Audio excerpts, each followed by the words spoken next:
আমাদের এখন এইখানে কাজ করেছিল, এটা সেই পুরোনো জায়গা দেখতে পাচ্ছ।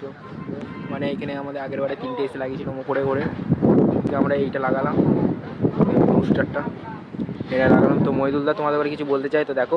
কিছু বলতে চাই না, গরম শেষ হয়ে গেছে, কাজের মতো ঠান্ডা হয়ে গেছে। এই লাগবে 70-80খানা। 70-80খানা এসি, হ্যাঁ লাগাতে হবে। আজকে এটা ফিটিং হয়েছে সব, এখনও এসি এখনও এখানে এসে পৌঁছয় না, সব এলে তখন একটা একটা করে সব। আমাদের এখন এইখানে কাজ করেছিল, এটা সেই পুরোনো জায়গা দেখতে পাচ্ছ। মানে এইখানে আমাদের আগের বারে 3টে এসে লাগিয়েছিল মুখরে করে, আমরা এইটা লাগালাম পোস্টারটা, এটা লাগালাম। তো মহিদুলদা তোমাদের বারে কিছু বলতে চাই, তো দেখো। কিছু বলতে চাই না, গরম শেষ হয়ে গেছে, কাজের মতো ঠান্ডা হয়ে গেছে। এই লাগবে 70-80খানা। 70-80খানা এসি, হ্যাঁ লাগাতে হবে। আজকে এটা ফিটিং হয়েছে সব, এখনও এসি এখনও এখানে এসে পৌঁছয় না, সব এলে তখন একটা একটা করে সব।